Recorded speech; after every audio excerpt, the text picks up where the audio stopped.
All right. Moorish Science Temple of America, Home Office, 3603 Indiana Avenue, Noble Dwelling, founder, Chicago, Illinois, January 18th, 1929. To be proclaimed in every meeting. Dear brother, Islam, I am glad to know that I have a few faithful Moors among you all, and I desire that they know the truth and the divine truth. There is a host of jealousy about me. There is a host of jealousy about me and the movement. And boy, this is horrible. About movement now by the same people on our side of the nation who said it was only a joke and unreal. But now, since they have found, how you doing? Good. Now since they have found out about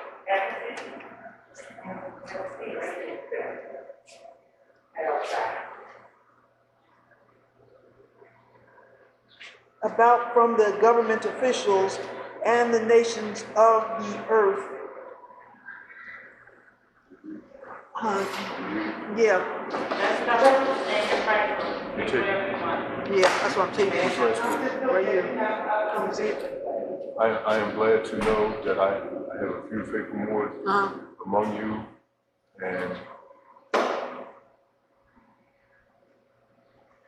and for sure to know the truth and the divine truth.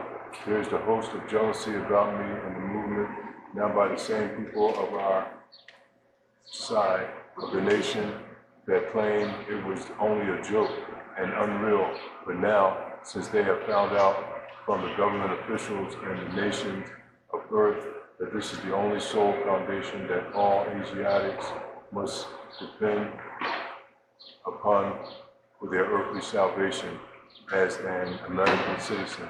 They are working every scheme they can to disqualify me so they themselves may take charge of the situation. I have notified all these things to you long ago in the past. It is through the faithful Moors that continue to the movement and uplifting funds, the ones that paid their divine respect to me and the movement will be remembered. That is why I am calling upon all faithful Moors to increase their faithfulness to me, your prophet, and to your divine Moorish movement. I need finance, and I need it bad. Never before have I needed finance as badly as I do at the present, and I may shove aside the discard that is facing the nation. It all comes through jealousy because of my fame and nobility. The nations of the world would not recognize the movement without me, the prophet being the head. It has been proven by my work in which I have performed in the last few months because I was at the government's inauguration to represent the Moorish divine and the movement, and I will be at the inauguration of the President Hoover for the same cause. More. That's it, Noble Dwelling.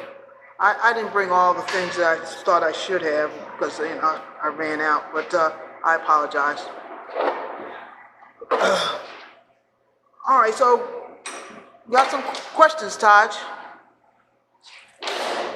All right, so explain, why the letter had to be proclaimed in every meeting. Mainly because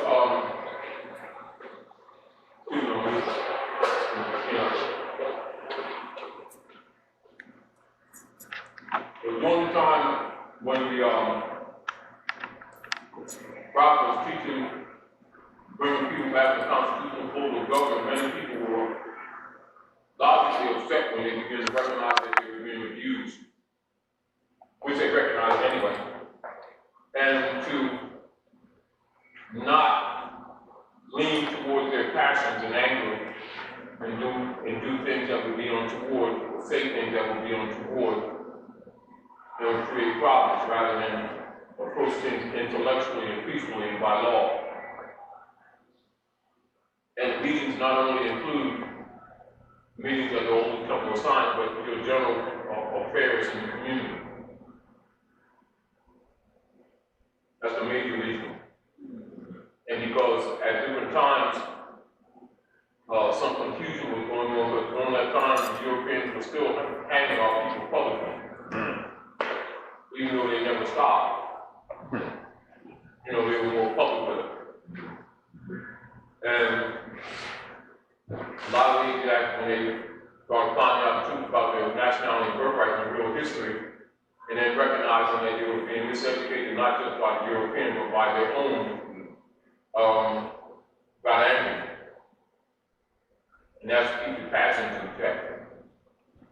So in general, and then so people can be purged, you know, start controlling of that lower self-passion. So it's not beneficial. Plus, it will give the Europeans excuses, but they want to injure our people on a larger scale. All right, why does he have the word finance all capitalized? Because finance does not just mean money. You know, gold and silver coin, and during the time the prophet was here, gold and silver coins were still being transferred. And the checks for redemption, which were gold and silver notes, were still active. Now, finance means all energy put forth to support institutions, people, and things, etc. So, if you're giving support, emotional support, sympathetic support, activity support, monetary support, all that comes under financing. Energy. When you're giving your energy. So it's exactly that.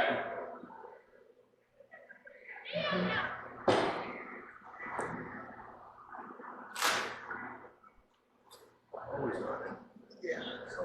So why is it that the prophet must be at the head of this divine and national movement? Because the prophet reestablishes the principles of Islam in North America in contradistinction of sanctum operations which are entrenched here, and for the purpose that it does not get contaminated, because we also had infiltrators in the movement, which also takes place politically, automatically under the FBI, which was set up by the pedophile J. Hoover, and has this derivation from the dark side of the priesthood operators of the SS, Brown Church, what they call Nagi.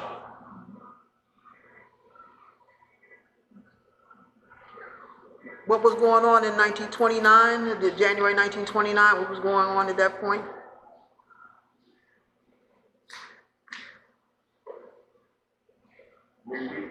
Repeat.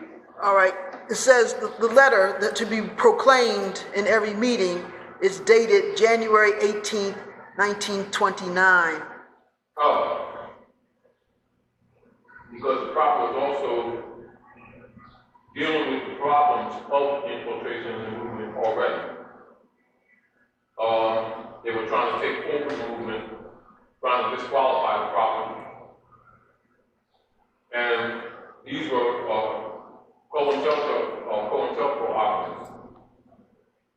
Now, David Hoover and Calvin Coolidge set up COINTELPRO operatives actually earlier. They admitted later, but it was actually set up earlier. And that's to undermine all Aboriginal organizations and groups, period.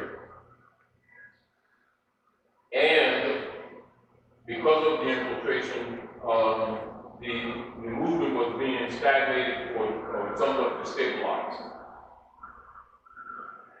And that is one of the major reasons why the Prophet of Raleigh also later adopted, earlier that year, of 1928, had a special meeting and adopted the religious affidavit under Herb's law, acting as a way to preserve the people's rights of the state under trust. At the same time, to counter the destabilization that was taking place. And so a lot of that in its nature has a lot to do with the motivation of the letter, because of the destabilizing situation that was taking place in 1927, 28, 29, that whole era. And when did he get the mandate from the Organization of American States? When did he get that? When he was in Cuba, Havana, Cuba, and the two American states met. And it also had to do with the Queen of England, which you know, the United States Corporation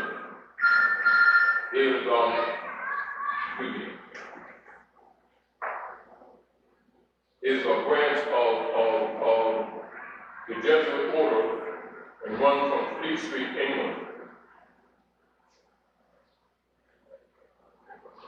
And by most people thinking that the United States is a country, logically, when people read a lot of the literature in their mentality, they're thinking the United States is a country.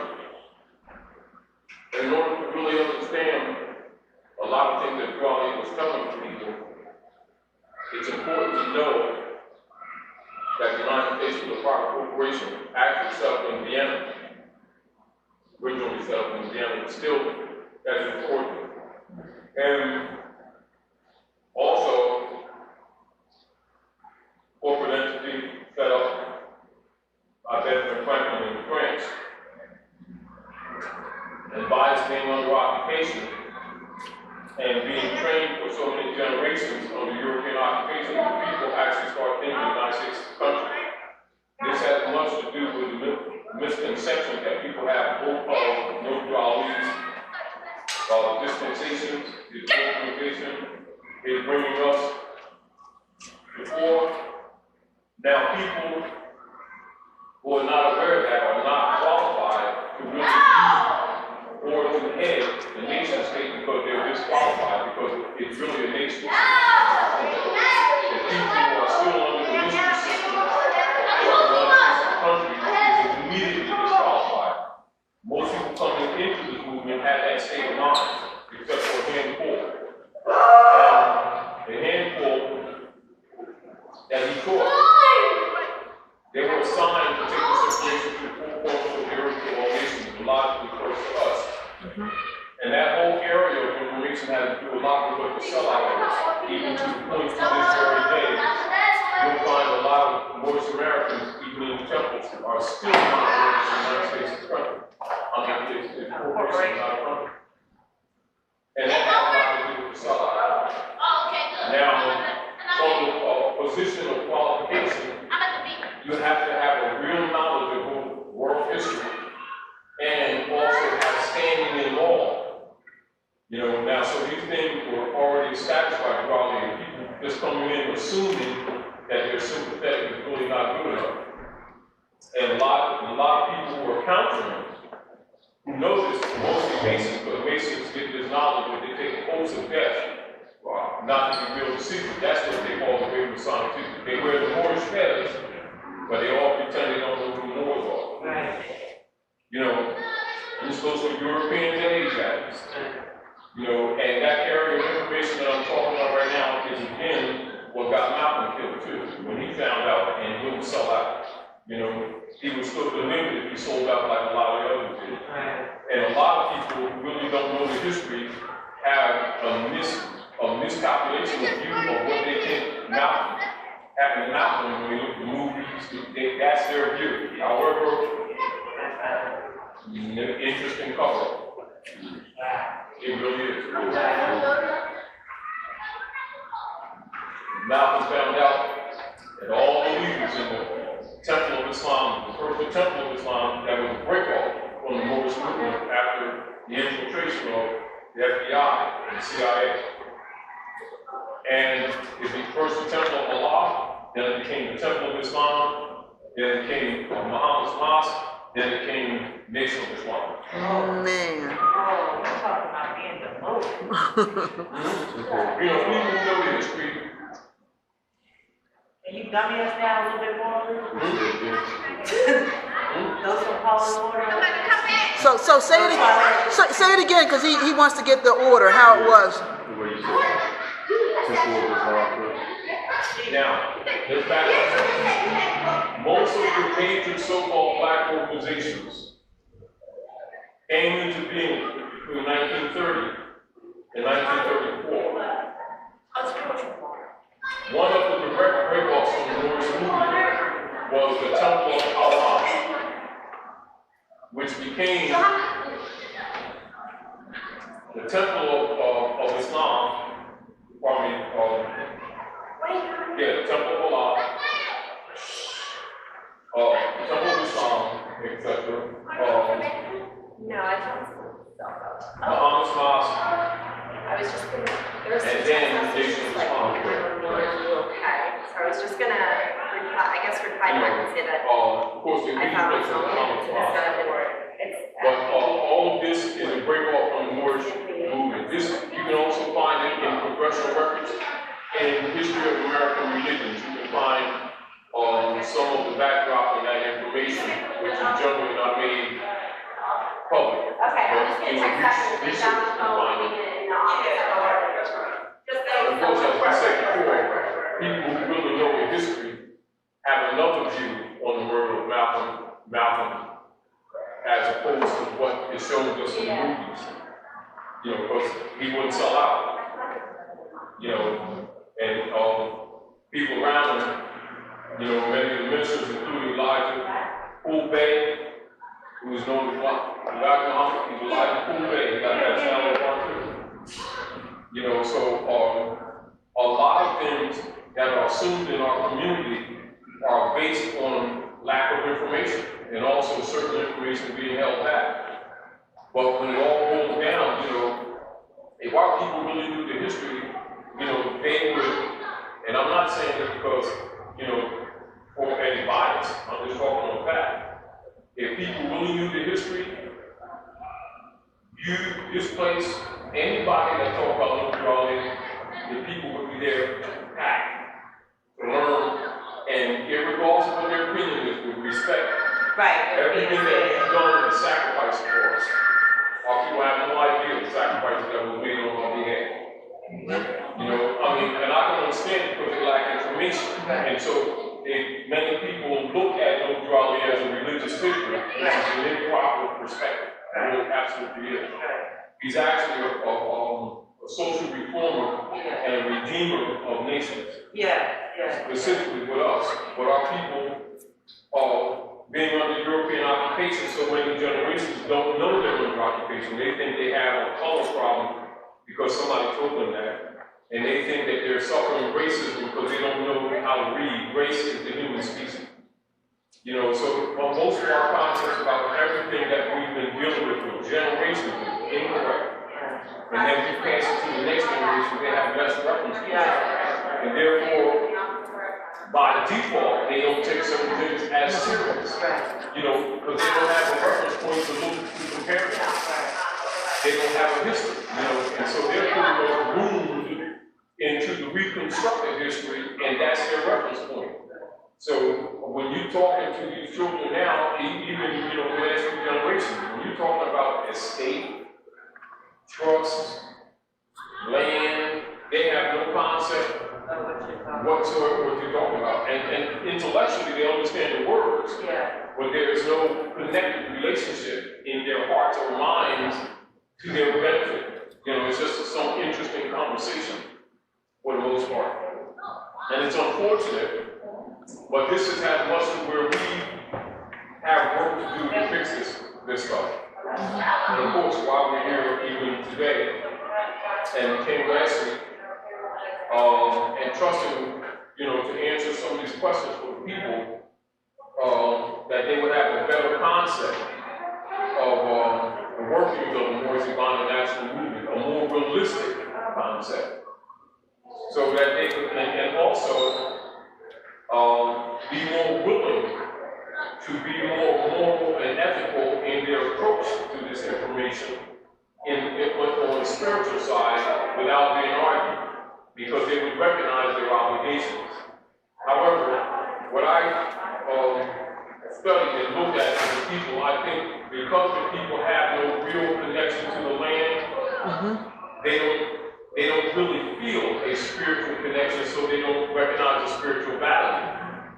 And I see a lot of times people kind of pressure our people to be spiritual without really having a clear understanding what spirituality actually is, if you understand. And then really the people really not having a value connection to the land and to nature.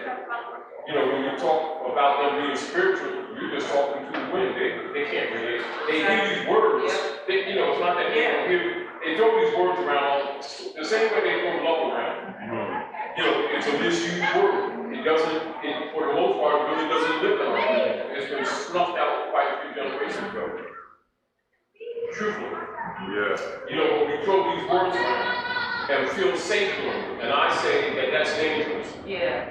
Do not throw things around and assume that people comprehend or understand it, because everybody's saying these people need to be spiritual. And the people who are saying it don't teach spirituality while saying it. Right. They think that prayers from the Bible, the Quran, other holy books, and spirituality is not. Spirit and spirituality is breathing techniques.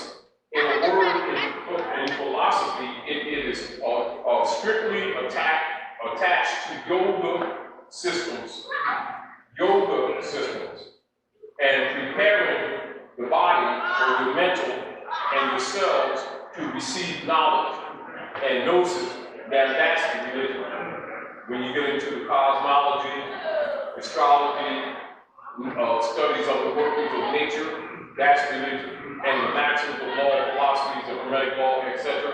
Gnosticism, that's religion. Spirituality is not religion. It may be included in religious study, but spirituality is not religion.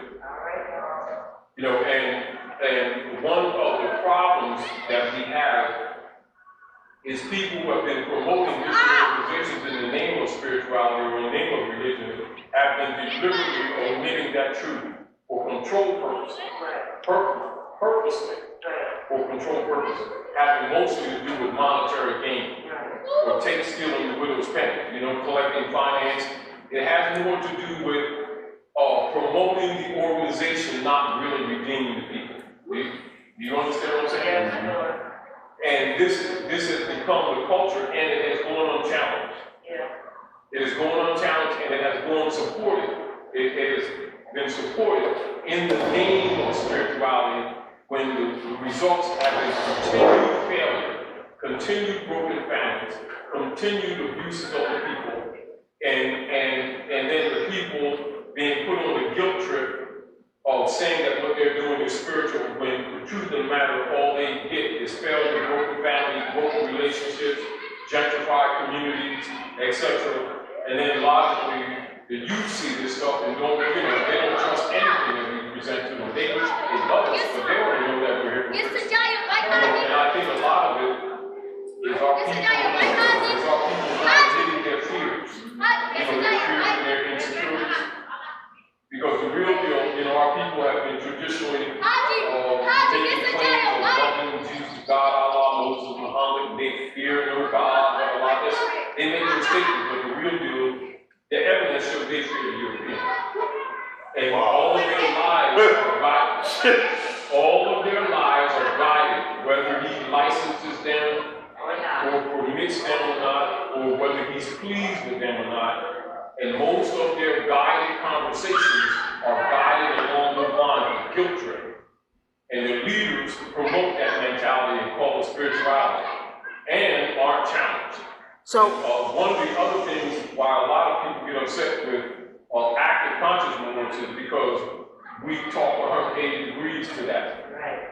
You know, we'll speak the truth on issues for what it is, not what that we support it. We just, what the evidence is what we talk. Right. And it makes people uncomfortable because it gives everybody a mirror, including ourselves. Yes. You know, because it makes us recognize our hypocrisy, and a lot of people get upset, they get angry at you for making obvious things notable. Everybody sits around, you know, like for instance, you know, the pep talk that we usually have, like as an example, our babies are running in and out of here, right? And it is not uncommon to hear in our communities how they love the children and how they want self-esteem for the children and everything. And if you bring up the fact that these children have no standing in law, you know, that their parents have put them under the Europeans' dogma system and called it religion, and have been buying and selling with those European names which kills their status, this stuff is provable in law, then they get mad at us. And they get upset, and they start saying, well, we don't need to do that, but we want to have rights, and that doesn't go together. And so jurisprudence, or what you call law, positive law, is part of the Moorish movement. You know, and so it's uncomfortable, but it takes a lot of work. And it takes a lot of study. It takes some serious rally type conversations. You know, pick me up, make us feel good rallies, and then go back home to misery. Yeah, that type thing. Ain't this meeting over yet? But I mean, because that's our culture, that's what's going on. And the other deal with what you'll notice, particularly with a lot of acting wars, when you really start doing some research and giving people reference points, where the information starts becoming their own, and they start recognizing, man, this is deeper than they thought. This is more serious than they thought. This ain't got a damn thing to do with going around praying and keeping hope alive. This is about your whole economic estate that you didn't know you had. Then you look back over your life and you see how systematically your family has literally been broken up, attacked by the Europeans through the corporate cities and through the power states, and you look at it as something lawful, but they're actually attacking you. Use the law. You really under rule sanction. And it's very uncomfortable, but it's true. Now, you're caught in this situation. Now, what do you do about it? And now you start recognizing how disarmed you actually are. And you start recognizing your concept about the Savior God is been illusionary. Then you go through the conflict of having to accept that, or being willing to accept the reality, not period. You know, these failing gods that have been never saved us. And then by people being moved in that system, it's hard for them to release that. However, their condition says, well, somebody told you had cookies, but you know, there's stones in your pocket, get over yourself. You know, you ain't gained weight from eating cookies, you gained weight because you got stones in your pocket. Get over yourself. all right. In the divine constitution and bylaws, you know, where it says, we are teaching our people their nationality and divine creed. All members must, I've reversed it, all members must proclaim their nationality. And we are teaching our people, it says our people, doesn't say members of the Moorish Science Temple of America, but our we are, people, their nationality, and their divine creed, that they know that they are part and parcel of this said. Part of ourselves, just that now you got to know the history. And it's back to what you do. Back to the point. But the point of the matter is, we don't know our creed. They do not teach creed. I was looking up the definition of creed in the Black's Law Dictionary. On page 444, it says, confessions of articles of faith.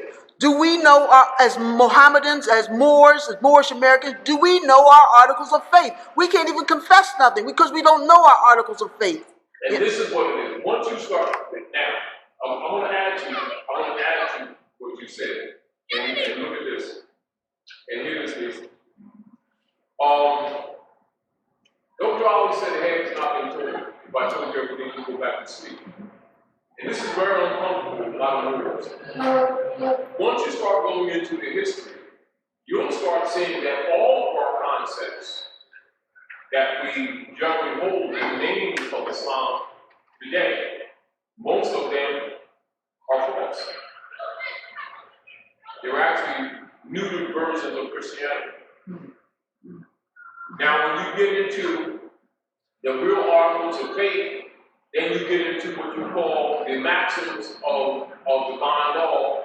It would be demonstrated by a lot of what you call the Sunnah principles, or Sunnah proverbs type stuff, that are actually maxims of law, of ethics and philosophy. And those actually comprise the faith. However, when you go back, what you'll find is that this whole worship kind of mentality that permeates the earth now truthfully did not exist in the ancient world. That is a total misrepresentation. We didn't go around worshiping nothing. We studied the universe.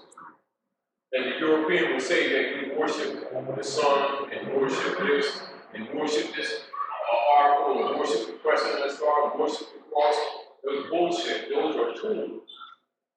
You know, it's what I find a lot of people who actually do sincere study find themselves a little discomforted when they start going into the old history and start discovering that. Because then when you start coming back amongst the organized groups, they're thinking that you're abandoning God. Type mentality. Yeah. Because you're not in that mental Yeah, that's apartment where everybody walks on. that's a bad. You get what I'm just saying, you'll find this true. You'll find this true. And even people who think that they're researching, who don't get that far, you find themselves flashing with that too. And they may mean well. But the fact of the matter is, the further you go back, this whole worship thing was really not part of the culture. We didn't worship no idol gods, no nothing.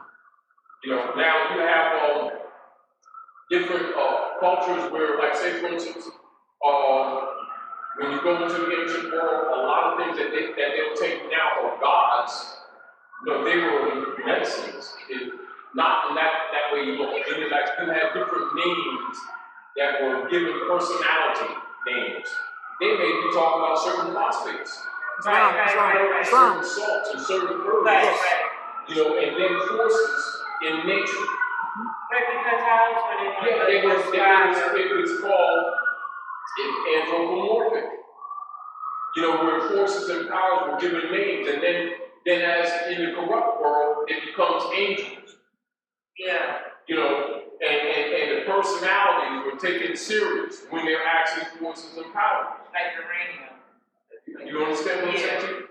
Not unlike like today. And what is today? What's the holy name for today? Raphael.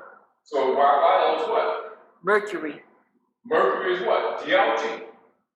Yes. This is where you get the word deity from. That's the proper name of the planet Mercury. Deity. And so when they say there's only one deity, they're really talking about there's only one planet Mercury. That's what it means. Now that's what you know when you really study.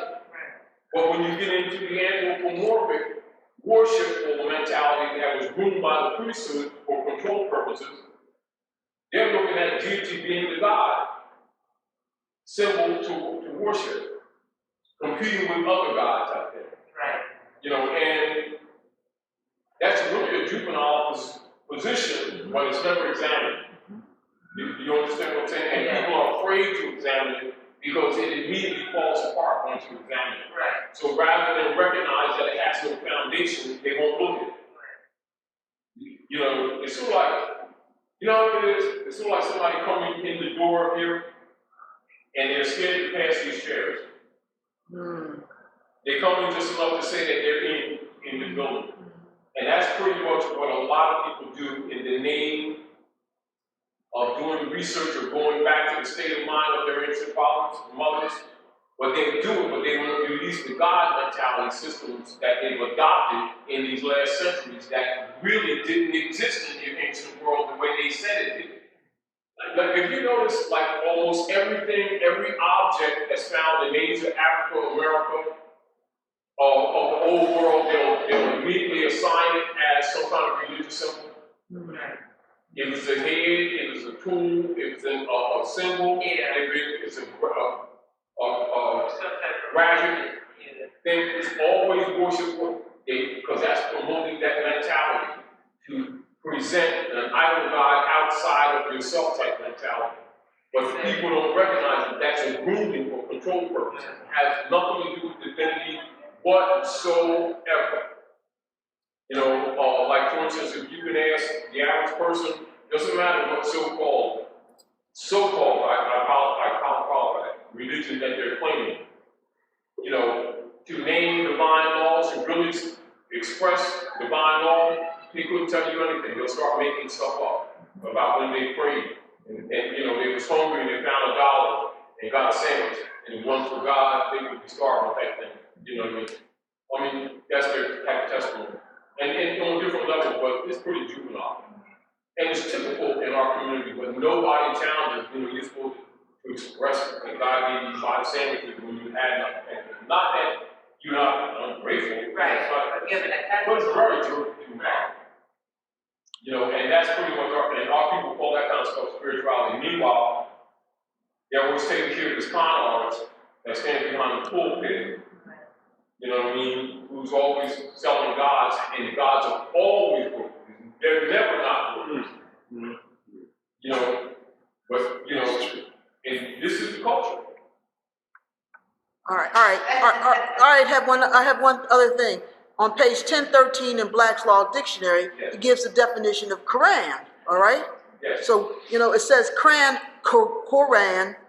It is the Muhammadan book of faith, and it contains both ecclesiastical and secular laws. All right, Yes. which is divine and national, which is what how Juali has divides it up, divine and national. So in the Catholic Church, they go through their catechisms and they know who the head of the church is. They go from the Pope to the Archbishop to the Cardinal to the Bishop to the priest. They know who runs the secular part of the religion. All right, they understand that. And then of the order, and then they have their religious. Now you learn the 7 deadly sins and whatever else they teach in there. The beads, you know, you got to learn how to pray. And by the time you get to 12, then you can be confirmed that you are welcomed into the general community. You're no longer a child, and that's just how it is with the Jews. And really, people need to really understand fundamental truths. Churches, mosques, synagogues, temples, etc. are hospitals. I repeat, churches, temples, synagogues, mosques, temples, etc. are hospitals. They're for sick people.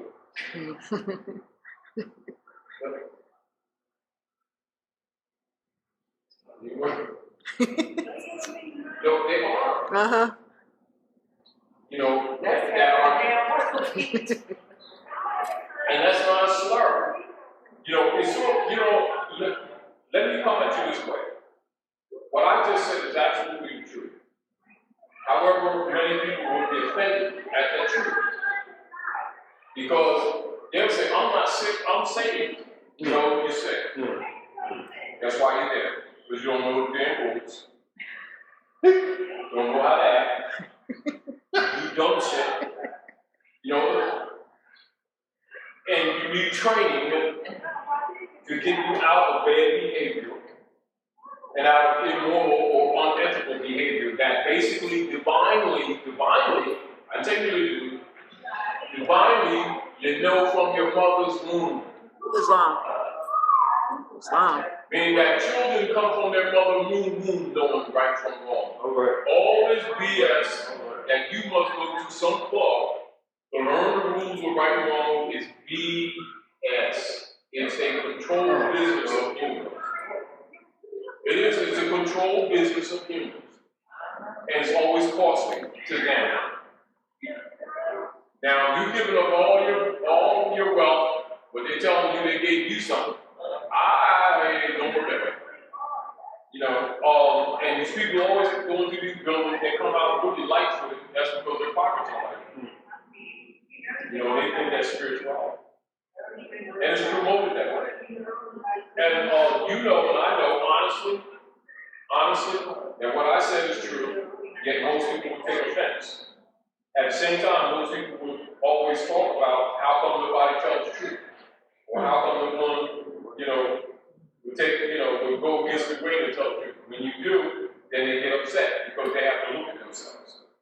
And the fact of the matter is, our experiences have demonstrated that we've been living false lives. You cannot have the failures and the injuries that exist among a people on such a large and heavy and constant scale as our people, and then be divinely right. It can't be, that's mathematically impossible. You know, you cannot have so much wrong and disorder in a community of people and they be spiritual. You know, that's BS. And yet we got more churches, mosques, and synagogues and temples in our community than anybody around. Yet the evidence, the problem, broken families, destruction, youth dying younger and younger. The IRS takes all their stuff, they gentrify the community at will. They rob people's accounts that they think is theirs with no due process. And these people are sitting around telling the next generation how saved they are and continue to do what we've been doing. And then mad at the youth because youth ain't impressed. Wow. When the truth of the matter is we shouldn't be impressed either.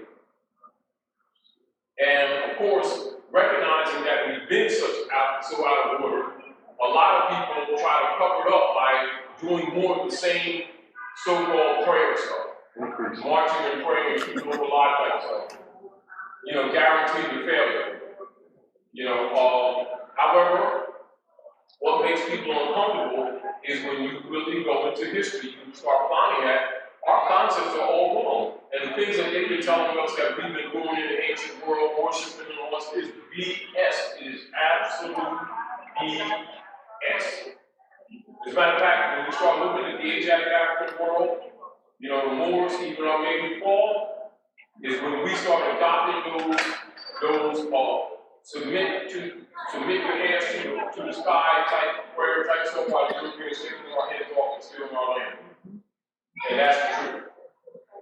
Now that's the truth. However, I'm not supposed to say that according to people who claim to be spiritual. Why? Because the truth is ugly. And the truth also shows our hypocrisy.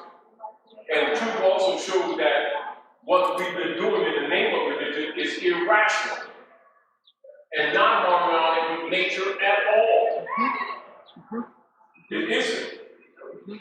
And we keep defending it. Damn, no, she got 1,000 followers. I can't do that. Now, so therefore, I suggest that we should be more scientific than believer. And of course, that makes people uncomfortable too. They don't want you to have knowledge, they want you to believe whatever the leader con artist guy says. After you pay them. All the time. They always live good.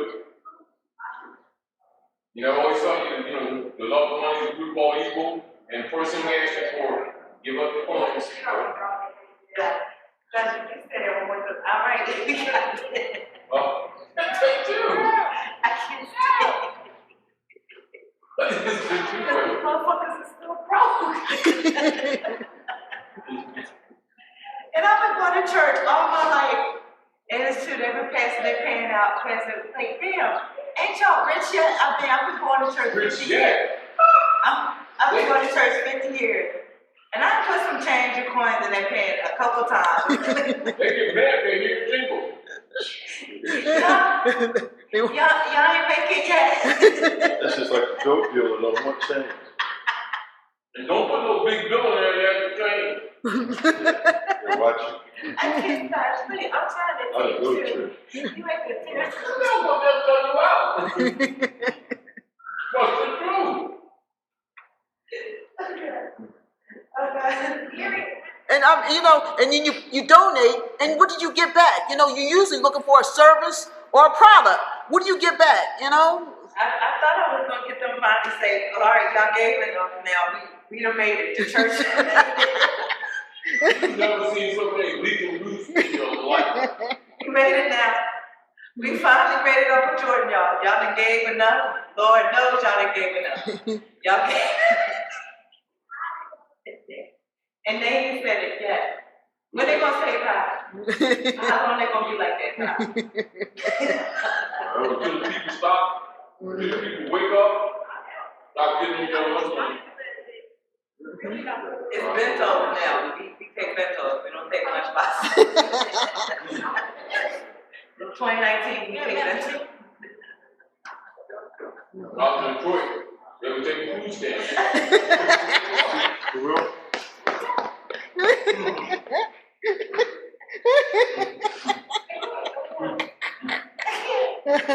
Oh. I love the charity. They get benefits. They don't give it back to the community. Yeah, you look at the community around, you know, and houses all boarded up and all other kind of stuff, you know. Nothing.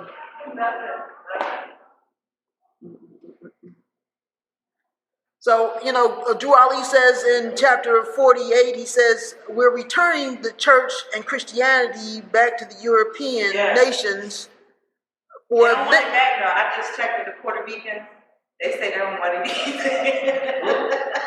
But we're not, yeah, well, I guess they don't want it either. She said, we're trying to give it back to the Europeans. I said, yeah, they don't want it back. And I checked with the Puerto Ricans and they said they passed. Trying to give it back to them.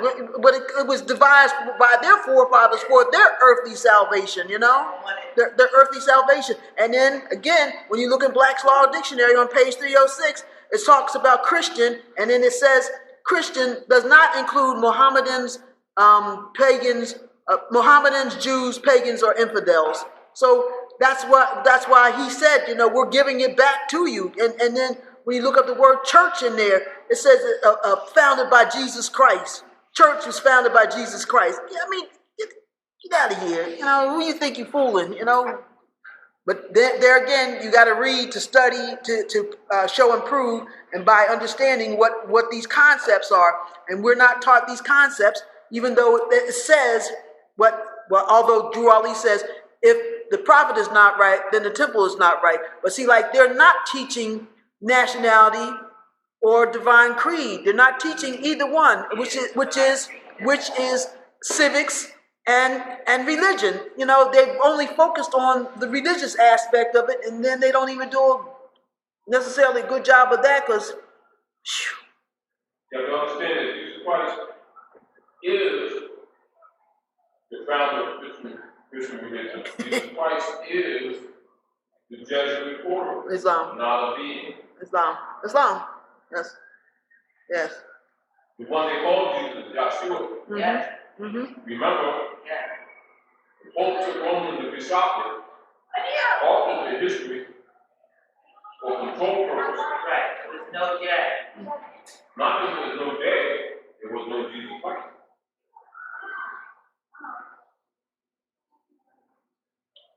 The principle, how you doing, sir?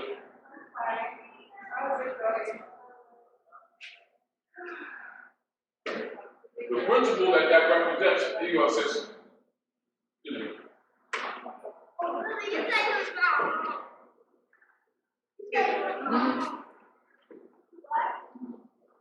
The principle that the anthropomorphic figure Jesus Christ represents is indeed associated with many of the Kabbalistic and moral and ethical Gnostic principles that are collectively part of Asiatic culture. But the Jesus Christ as a being never existed. How you doing, bro? And the deal is, The Jesus Christ that they're talking about is really the Jesuit order meeting in 325 AD and making up what is known as the Niceno-Constantinopolitan Creed, which is actually Constantinianism. None of this stuff is secret. It's just that you'll find that many people never look or have a tendency not to look beneath the surface of things. Or never, they're not in a pattern of study or research. Then, of course, you have limited literature available to the masses, and this is due to Indexus Librorum Prohibitorum and Indexus Librorum Expurgatorius, which are known in history as the great Christian bookworms. And so the bookworms not only include burning books available to the public, not all the books are burned, it's removed from the public's hand. And those which were released or left there, and generally were heavily edited, neutered, misplaced, and timelines distorted. An anthropomorphic presentment becomes the norm, and this is where you give us forces and powers of personality names. And so, to the general masses, they've been wounded in the name of religion into anthropomorphic presentment. And so, when they talk about Jesus, Moses, David, and Solomon, they're looking at, in their mind, actually men. Now, some of these beings existed, but not necessarily in the way that they're presented. But others are simply glandular systems of the body, or the activations of the nervous system in the body. And that's the actual truth. And so the development where they would say, man, the collective man is the body of Christ, but they're really talking about the activation of the evolution of the body. Particularly pituitary adult, what you refer to as the spiritual activated glands. And then thereby humans becoming evolutionary, more alert, or more knowing, more in harmony with nature. And that is essentially called the Krishna degree or the Christ degree, having to do with cultural knowledge, wisdom, having much of this origin that's adopted today in the name of Judaism, actually from ancient Sindh, which later called a couple thousand years ago Hindustan, which is falsely called today India. From the Moorish, non-Israel, the dynasty of the ancient came back to Hittites, and that's that. And so a lot of what evolved in what they call Judaism and Christianity actually come from ancient Sindh and ancient Ekuta, which you now call Egypt, which is in Egypt, that's Ekuta. Because it's a common culture. However, the Gnostic Christian is not really presented to the people in the name of religion now, so therefore people aren't given religion. It's kept amongst the priesthood and in secret societies, i.e. Masonry. Now that's the real truth. That is the real truth. And you'll see people today condemning Masonry, not knowing that Masonry is the science of Islam. Fact of the matter is, many people belong to the Freemason order are less than genuine in relationship to the humans, to the human family. They abuse the human family. However, Masonry is not in violation of their culture. It has more to do with knowledge being held back from the people as opposed to people condemning the knowledge, which they have a tendency to do. It's sort of like someone condemning rain because it washed the garden out. But without the rain, you wouldn't have a garden. Well, you could drown in water, yeah, but you don't have water, you die. It's understanding it's neutral. And so when you hear the traditional term in the Gnostic wisdom, when it says sun shines on the good as well as the evil, what it really means is that the powers of nature are neutral.